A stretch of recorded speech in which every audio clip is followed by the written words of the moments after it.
Atau jangan-jangan kamu jadikan virus ini sebagai alat politik untuk menambah pundi-pundi kekayaan kamu. Kamu Jin, jangan asal ngomong. Nanti bisa aku tuntut, bisa masuk penjara kau.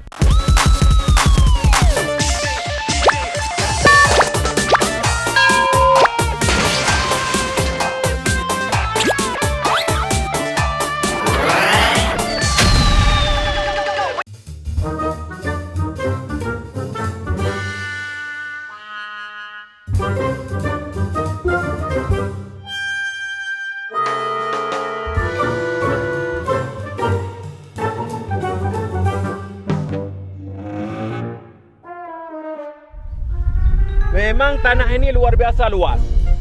Memang cocok untuk kita jadikan kuburan massal. Kita akan keluarkan anggaran.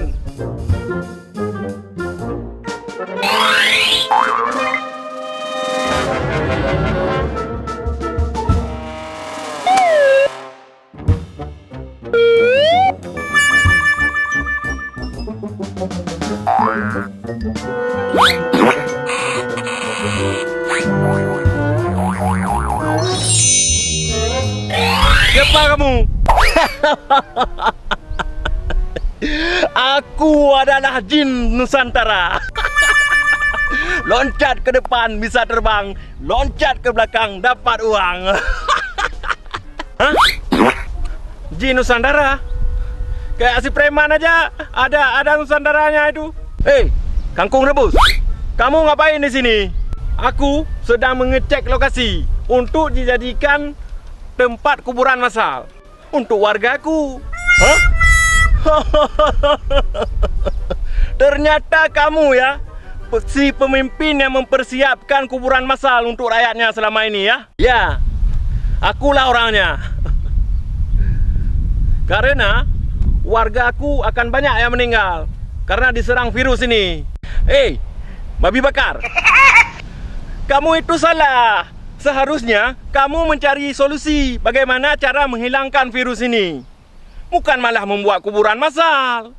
Ini kan sama juga kamu mengharapkan, menginginkan warga masyarakat kamu mati semua. Alah, dai kucing. Tapi memang kenyataannya begitu kan? Ya kan? Hah?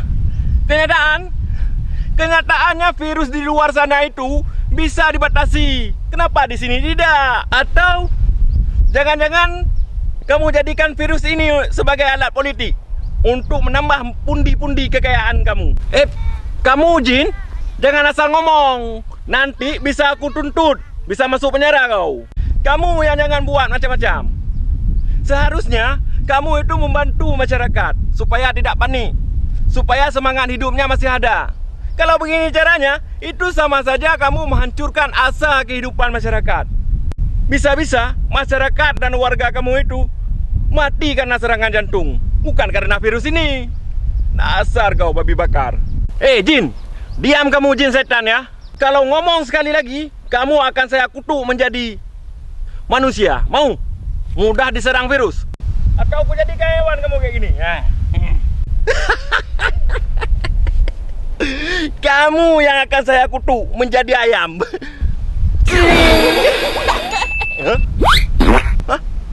Kok kamu jadi babi?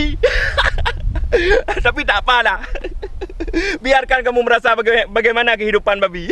Silakan monggo jalan.